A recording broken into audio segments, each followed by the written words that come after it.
반갑습니다. 그라제라입니다. 오늘 영상은 감성돔 밑밥 시리즈 편으로 두 번째 냉동 우리 베이스 밑밥에 대해서 설명을 저번에 한번 드렸었죠. 오늘은 두 번째 시간으로 밑밥 배합에 관련된 거를 전체적으로 한번 이야기 한번 해볼까 합니다. 바람이 상당히 많이 붑니다. 잠깐 나갔다 왔는데 어마무시하게 붑니다. 준비해서 바로 영상 이어가겠습니다. 밖에는 지금 바람이 많이 붑니다. 뭐 주의보상은 아닌데 배는 운항도 하고 뭐 바람을 등진 대로 가면 뭐 낚시는 가능합니다만 상당히 상그럽 정도로 바람은 많이 붑니다. 아침에 잠깐 나와서 지금 장사도 좀 하고 찾아오신 분들 이쪽 저쪽으로 지금 그 분산도 좀 하고 포인트도 좀 선정 좀 해드리고 또 선장님들하고 이렇게 조금 더 해드렸는데 뱅에돔 손님도 계셨고 감성돔 손님도 계셨는데 특히 저 감성돔 낚시를 가시는데 가장 지금 안타까운 게 있어서 지금 잠깐 영상을 켰습니다. 어떤 거냐면 어느 정도 이제 수준에 있으신 분들은 자체적으로 밑밥 배합을 이것 뭐 알아서 잘 가져가시는데 보통 잘 모르시는 분들은 그냥 가게에서 파는 세트 밑밥 보통 그걸 많이 새벽에 막 기계로 말아가지 않습니까? 꼼꼼한 밑밥을 아니면 이것도 저것도 전혀 잘 모르시고 그냥 가서 해주는 대로 그냥 감성돔 갈 건데요. 그럼 뭐 그 점주님들이나 그 가게 사장님들이 해주는 대로 뭐 가져간 분도 있고 다양합니다. 근데 그 오늘 오신 분하고도 좀 얘기를 잠깐 해보니까 그분도 지금 이제 초보분인데 전혀 기준이 없습니다. 그래서 오늘 영상의 그 주안점은 뭘 어디다 두냐 그러면은 우리가 감성돔 낚시를 이제 입문하고 초보분들이 어떤 기준점을 먼저 세우고 모든 것을 정해야 됩니다. 무슨 얘기냐면 자 나는 고부력 막대치 채비로 감성돔 낚시를 운영하는 방법을 배워서 현재 그걸 하고 있다. 그러면 그 채비와 운영법에 맞는 밑밥 배합을 가져가야 맞는 거고요. 나는 지금 전유동 조법을 배워서 저부력 전유동으로 채비도 하고 또 그걸로 밑밥 감성돔을 낚시를 운영한다. 그럼 저부력 채비에 관련 운영된 거기에 맞는 밑밥이 가져가야 된다는 거죠. 그래서 그런 기준점을 가져가야 밑밥의 배합이 틀려집니다. 그래서 오늘은 제가 그걸 설명을 드리고 우리 초보분들은 자기가 주체가 돼서 자기가 어떤 채비와 어떻게 운용하는 것을 먼저 알고 내가 잘하고 편하고 즐거워야 낚시 아닙니까? 그래서 오늘은 거기에 주안점을 두고 준비해서 설명을 좀 드릴까 합니다. 그래서 안타까워서 오늘 그분하고도 여러 가지 좀 얘기를 많이 했는데요. 이제 그분도 제 마음, 제가 얘기한 뜻을 좀 잘 알아들으시고 이해를 많이 해 주시더라고요. 아, 그랬었다. 자기도 그냥 이렇게 내주는 대로 뭐 세트에 있으면 세트도 되는 대로 그냥 가져갔는데 아무런 재미도 못 봤습니다.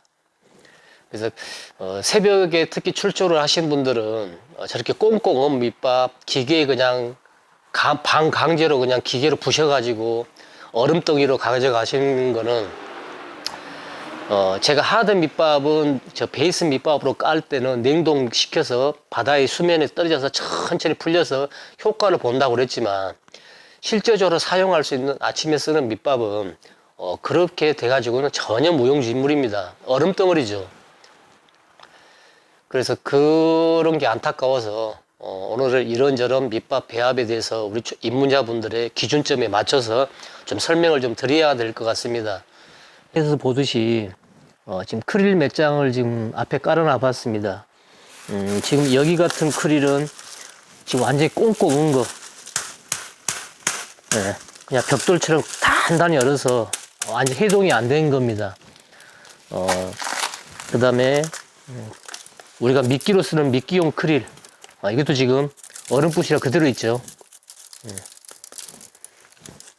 자, 이것도 현장에 가서 이제 찬바람 나기 시작하면 녹여서 쓰기가 쉽지는 않습니다. 잘 안 녹죠.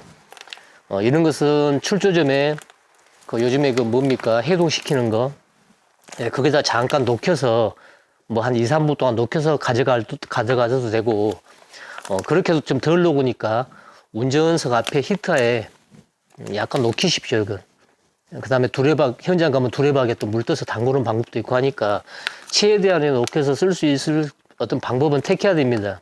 그렇지 않고 이걸 바로 이렇게 가져가면 현장에서 바로 못 씁니다. 그러겠죠. 그래서 그건 참고를 해주시고, 그 다음에 이렇게 꽁꽁한 벽돌처럼 이렇게 강력하게 꽁꽁한 밑밥은 상품적인 가치가 이미 없습니다. 이런 밑밥을 기계에 우리가 보통 밑밥 말면 이런 걸 말지 않습니까? 이렇게 꽁꽁한 밑밥은 피하십시오. 이건 지금 상품적 가치가 없기 때문에 그렇게 참고를 하시면 될 것 같고, 최소한의 밑밥은 출조 하루 전에 출조를 하시는 낚시점이 그 밑밥을 마는 데가 있으면 미리 그렇게 부탁을 하십시오. 우리 몇 명이 몇 개 정도가 필요합니다. 좀 내놓고 녹여 주십시오. 그러면 다 그렇게 합니다. 이제 못 믿어서 못 하시는 분들이 있으면 그냥 입금해 드리면 됩니다. 간단한 겁니다. 예, 그러면 다 하는 거거든요. 그래서 밑밥은 최소한 한 70%, 80% 완전 해동돼 가지고 이게 주저앉을 정도면 더 안 좋고요. 그러기 전 직전 정도. 이렇게 보면, 영상에 보면, 지금 물이 살살 녹아서 나오죠. 이것도 지금 약간 덜 녹은 겁니다만은, 손이나 발로 눌렀을 때 지그시 눌러져서 이 원형이 지금 부서질 정도. 예, 그 정도가 되면 딱 좋습니다. 예, 그래야 밑밥을 배합을 하고 효과를 가장 강력하게 볼 수 있거든요. 그래서 밑밥은 이 크릴이 가장 지금 핵심이고, 그 다음에 집어제가 그게 이제 첨가가 돼가지고 그 효과를 발휘하는 건데, 이 크릴부터가 이렇게 딱딱해가지고 얼음 덩어리가 돼버리면 못 씁니다. 전에 해동을 시켜서 현장에서 바로 쓸 수 있게끔 채비할 동안에는 얘가 녹아야 됩니다. 그러지 않으면 얘도 못 쓸 거 아닙니까?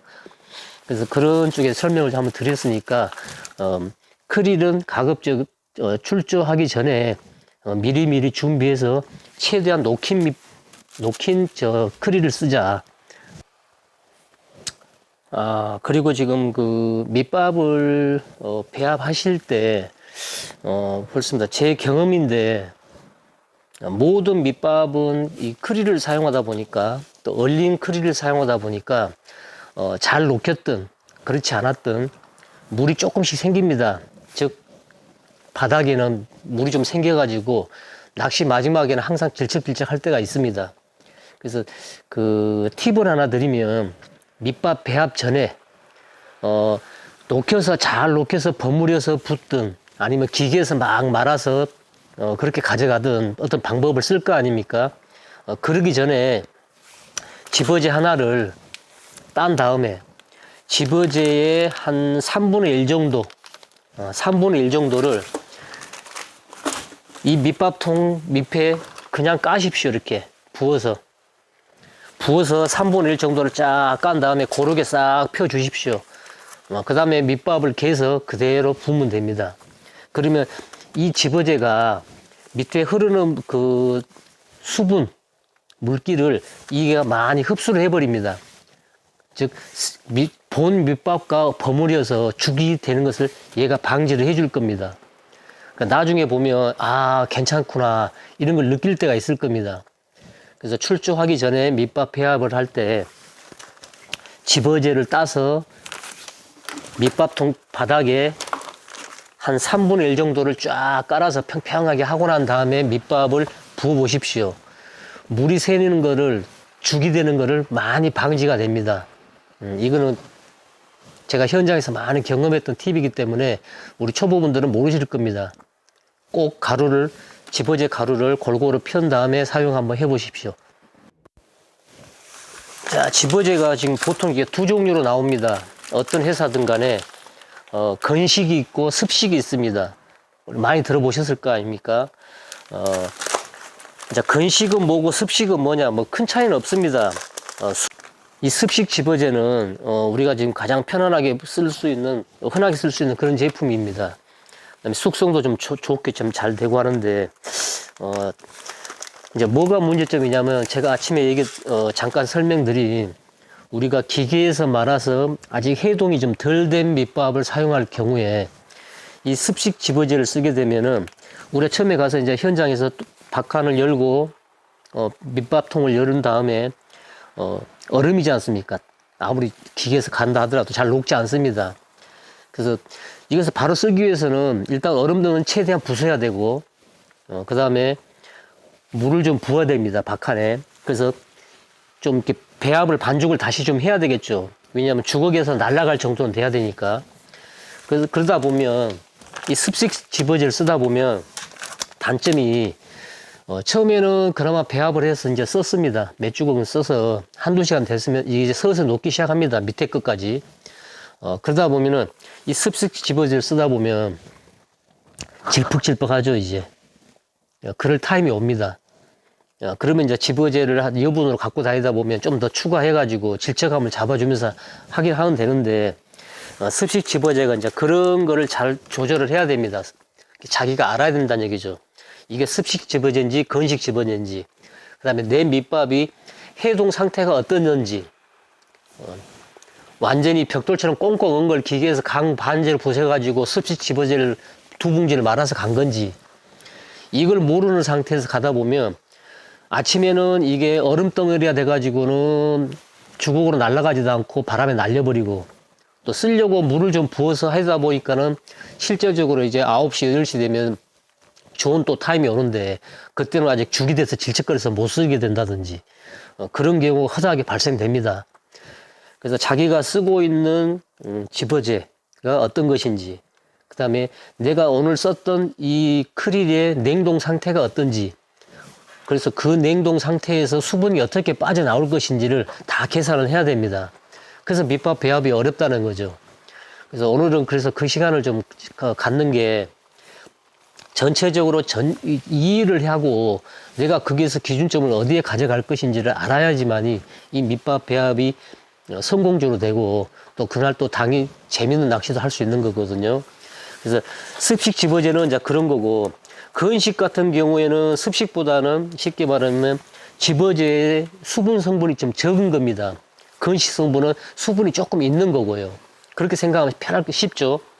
그 다음에 이제 점도나 원투나 뭐 어떤 확산성이나 이런 거는 건식 집어제가 더 강하겠죠. 그 대신 수분 조절을 얘는 잘해야 됩니다. 얘는 어느 정도 좀 돼 있는 거고 얘는 안 돼 있는 거고 그렇게 생각하시면 편할 겁니다. 그래서 집어제는 똑같은 건 아니고 모든 집어제는 이렇게 두 가지가 있습니다. 건식이냐 습식이냐. 그래서 내 밑밥에 예를 들어서 수분을 좀 많이 해동이 된 상태에서 건식 집어제를 쓰다 보면 건식 집어제가 이 크릴에 있는 수분까지도 같이 싹 빨아들입니다. 그러면은 얘는 침강 속도가 늦어지겠죠. 수분이 많이 없어지면. 그래서 그런 것도 좀 감안을 하셔야 될 겁니다. 그래서 내가 쓰고 있는 밑밥의 어떤 그 종류가 그날 내가 준비된 크릴 상태에 따라서도 많이 달라져야 될 거고요. 또 그 상태에서 건실스나 습식을 뜨냐, 또 현장에 가서 물 배합을 어떻게 할 것인지. 어차피 지금 기계에서 만다 하들, 또 괜히 본인이 준비한다 한들, 갯바위 나가면 또 뭔가는 추구를 해야 될 겁니다. 그래서 그런 것을 기본적으로 좀 아셔야 될 것 같아서 집어제의 습식과 건식에 대해서, 그 다음에 크릴 상태, 해동 상태, 수분을 머금고 있는 거의 상태를 알아야 이 전체적인 것을 바란스를 잡아갈 수 있다는 얘기죠. 그래서 오늘 거기에 대해서 잠깐 좀 설명을 좀 드렸고, 그 다음에 또 한 가지는, 예, 이제 그 감성돔 낚시의 기본적인 그 밑밥 배합 세트가 가장 이제 기본적인 거죠. 크릴, 집어제, 그 다음에 곡물류, 곡물류로서 이제 이렇게 보리 암맥을 많이 쓰고, 그 다음에 이제 옥수수도 뭐 캔으로 부어서 쓰는 것도 있는데, 옥수수 미끼를 쓸 경우에는 캔을 한 2~3봉지 붓는 건 좋습니다. 좋은데, 여기서 이제 또 기준점을 우리 초보분들이 기준점을 잡아가야 될 게 어떤 게 있냐면, 자, 지금 가을철이거든요. 아직 겨울이 오기 전에 가을철 감성돔, 아직은 조금, 지금도 조금 이르다 봅니다. 아직도 수온이 20도로 오르락 내려가니까, 사실은 이제 살감성돔도 아직은 조금 이른데, 이제 11월이 되기 시작하면 이제 본격적인 가을 감성돔 시즌이 옵니다. 자, 그때 아까 제가 아침에 잠깐 설명드렸듯이, 나는 저부력으로 중하층까지를 노리는 감성돔 패턴을 가져간다. 그런 낚시를 또 구사하거나 즐겨하시는 분 있습니다. 나는 굳이 바닥권을 노리지 않는다. 자, 그러신 분들은 이 안맥은 사실 필요가 없습니다.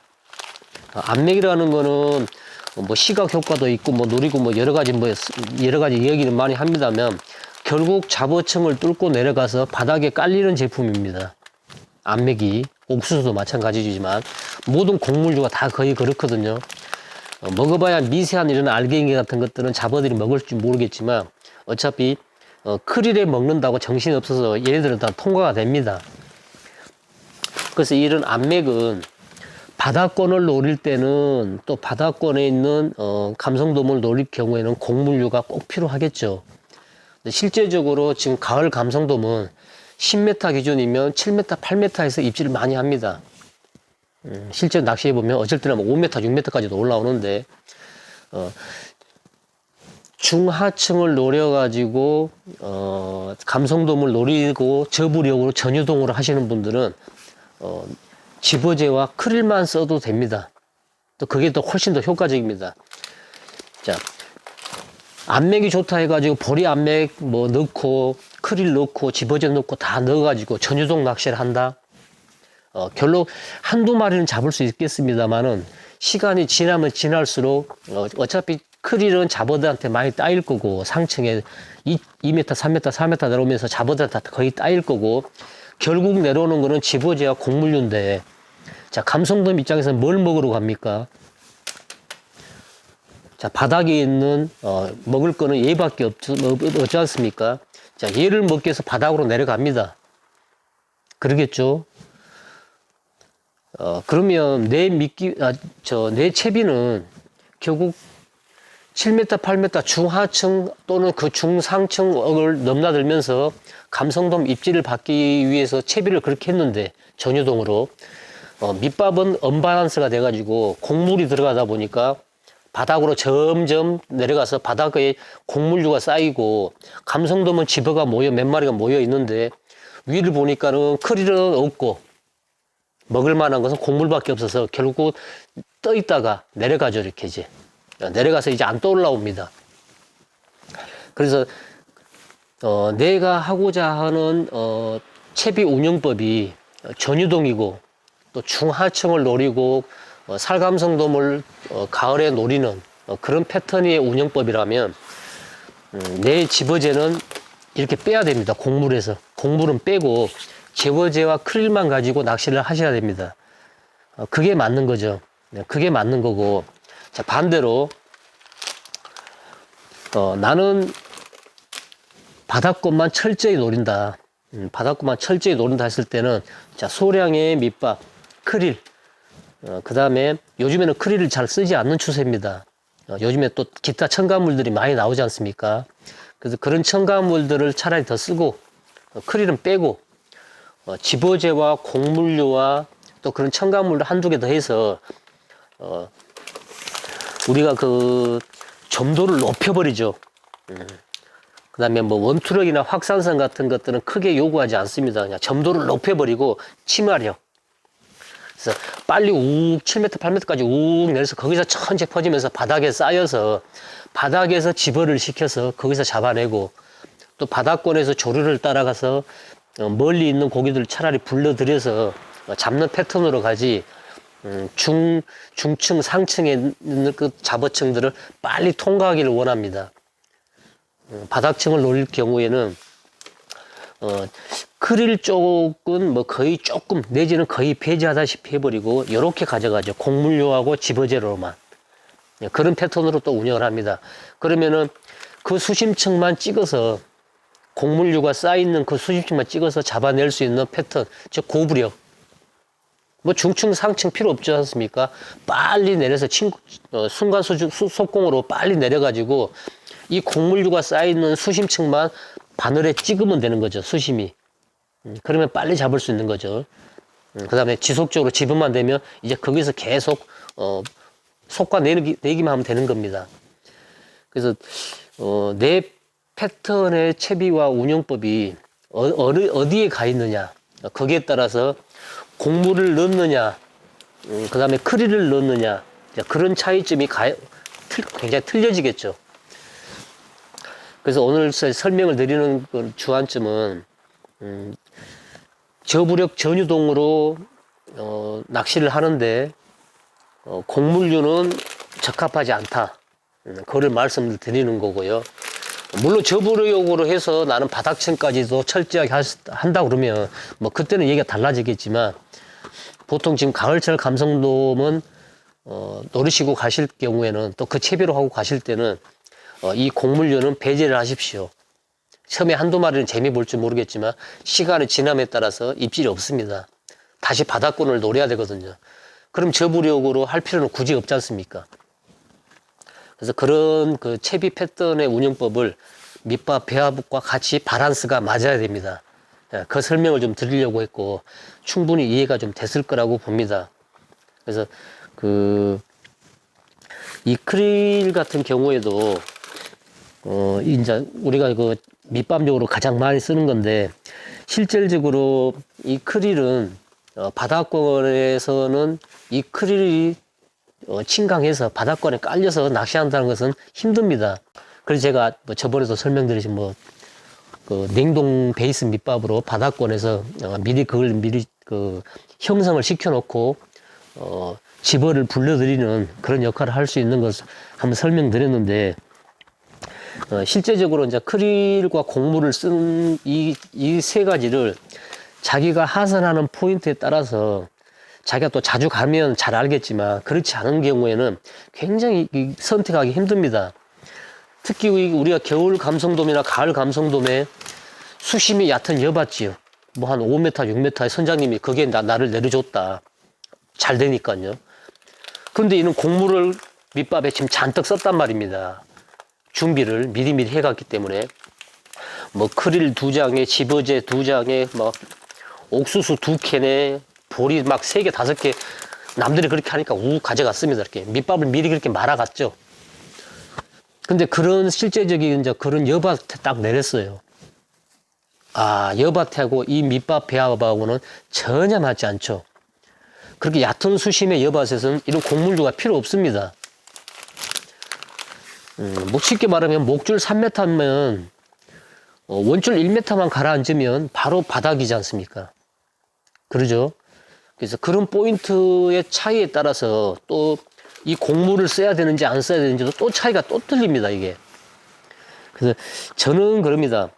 자주 가는 자기가 거기에 내린다는 확신만 있다 그러면 그 포인트에 맞춰가지고 밑밥 배합을 사전에 준비하는 게 좋지만, 실제로 현장에 가서 하는 게 제일 좋죠.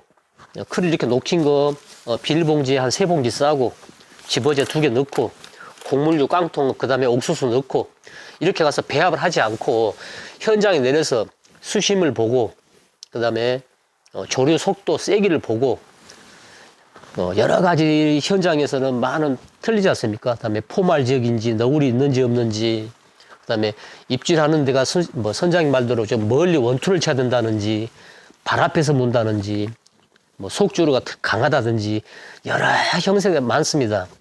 거기에 맞춰서 배합을 하는 게 가장 좋습니다. 보통 이제 그렇게 많이 하지 않지 않습니까? 가게에서 가면서 미리 말아갑니다.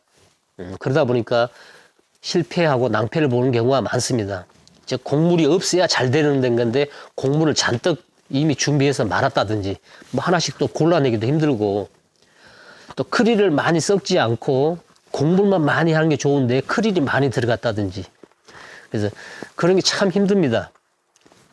그래서 가급적이면 70% 80% 잘 녹힌 해동된 크릴, 그 다음에 집어제는 건식과 습식이 있기 때문에 이게 어떻게 상태에 따라서 습식을 쓰는지 건식을 쓰는지 틀리지겠죠.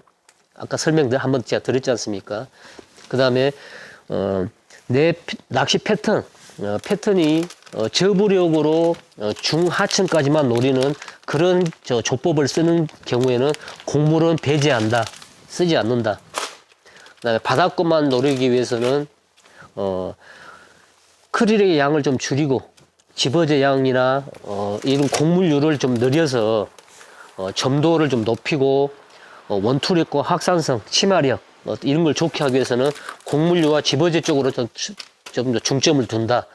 이렇게 하는 게 좀 편하겠죠, 낚시하는데. 집어 감성돔 같은 경우에는 이 전체적인 밑밥이 집어의 목적이 있거든요. 집어의 목적. 그러면은 조류에 관련된 또 조류가 힘을 받는, 조류가 역할을 하는 그 지역의 밑밥이 들어가야 됩니다. 그래서 그거는 뭐 어차피 오늘 전체적인 것은 다 설명하기 힘들고, 자기가 하선하는 또 낚시하는 그런 지역이 수심, 그 다음 조류의 세기, 그 다음에 밑밥의 투척 지점, 원투 지점이라는 거죠. 그래서 그런 전체적인 것을 다 두루두루 섭렵을 해서 A, B, C, D 다 수용을 할 수 있는 그러한 밑밥 배합을 가져가기 위해서는 현장에서 최대한 할 수 있으면 우리가 한번 해보자. 자, 초보분이어도 어렵지 않습니다. 자, 지금 그 영상에 보는 듯이 자, 적당히 놓긴 크릴 두세 장, 뭐 2장, 3장 정도면 2장이면은 한 오전 낚시 정도는 가능하죠. 그 다음에 종일 낚시를 할 때도 한 4장 정도면 가능합니다. 집어제도 뭐 2개, 3개면 가능할 거고, 뭐 곡물 같은 경우에는 뭐 필요하면 넣고 필요 아니면 뺐다가 다음에 또 쓰면 됩니다. 뭐 1년 사치사치 상관없으니까. 그래서 미리 만들어 놓고 낭패를 보는 것보다는 이렇게 준비해 가서 어차피 이건 기본적으로 쓰는 거니까요. 크릴하고 집어제는 어떤 포인트에 내리더라도 곡물을 더 추가하냐 크릴을 더 추가하냐 빼느냐 그 차이지 똑같습니다. 그래서 이런 기본적인 그 룰을 밑밥 배합의 패턴을 우리가 좀 숙지를 하시고 내 채비 패턴, 내 운영법, 그 다음에 그날 포인트에 내려서 낚시를 하는 포인트에 관련된 여러 전반적인 것을 내 밑밥이 어떻게 가장 적용시키기가 좋고 내가 거기서 즐겁고 재밌게 낚시를 할 수 있는 건지 그거를 하기 위해서는 이런 것을 전체적으로 좀 알아야 됩니다. 그래서 오늘 좀 거기에 대해서 좀 설명을 좀 잠깐 드렸습니다. 이해가 좀 되셨는지 모르겠습니다. 자, 그래서 오늘 영상은 이렇게 지금 정리를 하겠습니다.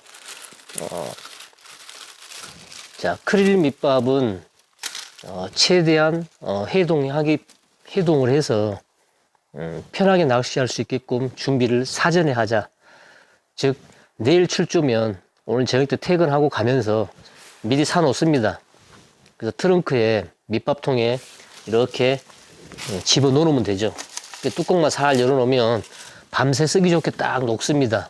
자, 3장이든 4장이든 준비해서 이렇게 놓으면 됩니다. 그래서 차 트렁크에 나누기 때문에 뭐 크게 상관은 없겠죠.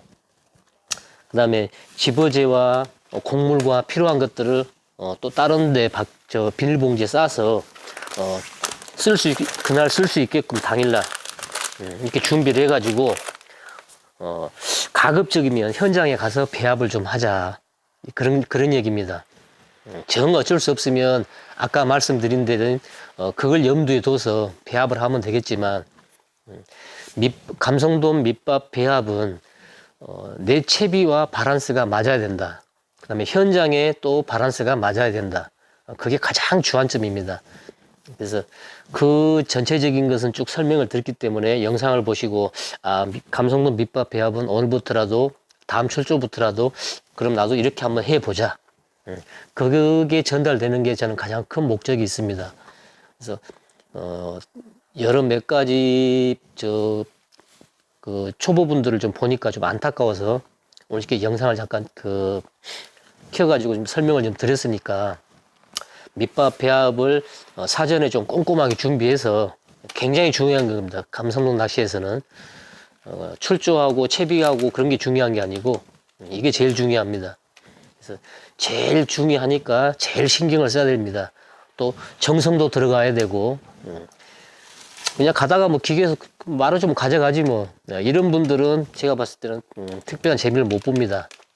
항상 좀 준비를 좀 꼼꼼히 사전에 좀 하신 분들은 남다리 뭐가 좀 틀릴 겁니다. 그래서 이 영상을 끝까지 쭉 보시고 이게 지금 해야 될 것 같다 생각하시는 분들은 이렇게 좀 해줬으면 최고일 것 같습니다. 자, 영상 끝까지 봐주셔서 감사하고 자, 구독을 깜빡 잊고 안 누르신 분 좀 눌러주시고 그 다음에 우리 구독자분들은 좋아요와 시청 시간, 뭐 광고 시간 좀 많이 좀 봐주시고요. 그게 또 영상 제작에 큰 힘이 됩니다. 오늘은 이만 물러가겠습니다. 자, 감사합니다.